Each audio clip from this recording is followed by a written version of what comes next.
В 2008 вышел биографический фильм «Кожа», главной героиней в котором была женщина с темной кожей и необычной судьбой Сандра Лайн. И это был не единственный фильм, снятый о жизни Сандры. Дело все в том, что она родилась у белых родителей.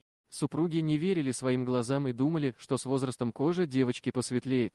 Выяснением необычного случая занялись ученые. Один из анализов подтвердил отцовство мужа роженицы. То есть, дело было не в измене. Тогда как такое могло случиться? И как сложилась судьба девочки с темной кожей, родившейся во времена апартеида?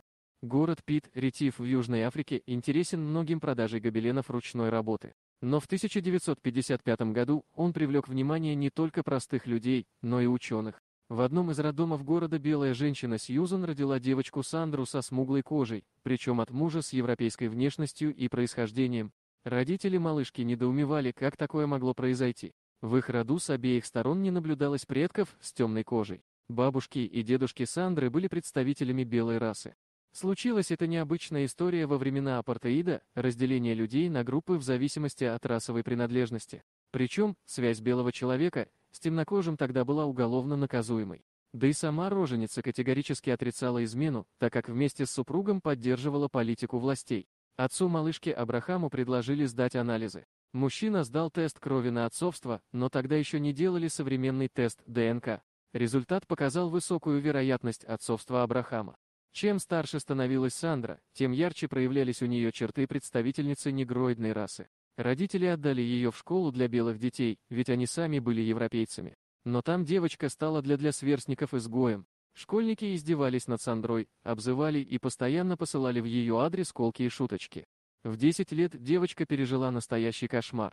В школу пришли большие дяди-полицейские и как преступницу вывели Сандру из здания. Она была исключена из школы по просьбе родителей других детей. Отец и мама Сандры обошли кучу инстанций, чтобы те признали их дочку представительницей европеоидной расы. Но все их попытки оказались тщетными. Родителям оставалось устроить малышку в церковную школу. В интервью Сандра призналась, что чувствовала себя тогда очень одинокой. С ней мало кто общался. Все же слух об истории темнокожей дочки у белых дошел до высших чинов ЮАР, и в 1966 году Сандра была признана белой. Только даже такие перемены не изменили отрицательного отношения общественности к девочке. Сандра дружила с несколькими темнокожими ребятами и все же чувствовала себя везде чужой. Вдобавок ее родители постоянно ссорились и были на грани развода. Девочка не выдержала такой обстановки и в 15 лет сбежала со своим знакомым темнокожим другом по имени Петрус Зван. Когда об этом узнали ее отец и мать, то не кинулись искать дочь, а проявили сами по отношению к ней расизм. Они отказались от общения с Сандрой из-за ее связи с представителем негроидной расы. Со временем Сандра стала видеться с мамой, только ее визиты всегда были тайными. Отец оставался непреклонным до самой своей смерти. После переезда родителей в другой город Сандра потеряла их. Она родила 2 детей. Семья перебивалась с копейки на копейку. Более того, по закону белая женщина не имела права воспитывать темнокожих детей. Поэтому Сандра, чтобы не лишили ее родительских прав, вновь стала обивать пороги госучреждений, только теперь уже с просьбой признать ее темнокожей женщиной.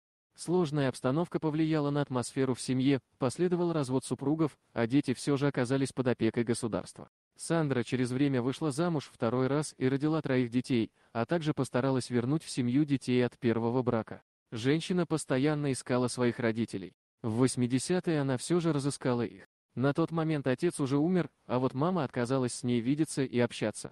Прошли годы, и историю Сандры Лайнг узнал мир. Она стала давать интервью журналистам, которые вновь пустились на поиски родных темнокожей женщины.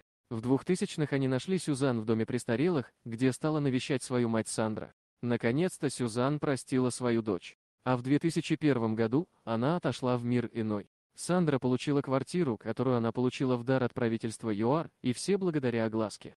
Интересно, что ученые тщательно изучили родословную родителей Сандры и ее мужа и не нашли там предков с темной кожей. И по сей день не могут найти причину рождения у белой пары представителя черной расы.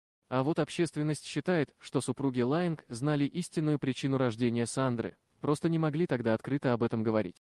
Например, подобная история произошла в Советском Союзе в 1972 году. Женщина призналась своей дочке и зятю, что в молодости согрешила. Она, может быть, никогда об этом никому бы и не сказала, если бы не рождение темнокожего внучка. Оказалось, что в 1945 году она провела ночь любви с союзником, темнокожим мужчиной. Забеременела, но родился белую девочку. Дочка выросла, вышла замуж и родила чернокожего мальчика. Разразился конфликт, который доходил до развода. Вот бабушке и пришлось признаться в грехах прошлых лет. Дорогие друзья, если вам понравилось видео, поставьте лайк, а также подписывайтесь на канал, где найдете еще много интересного.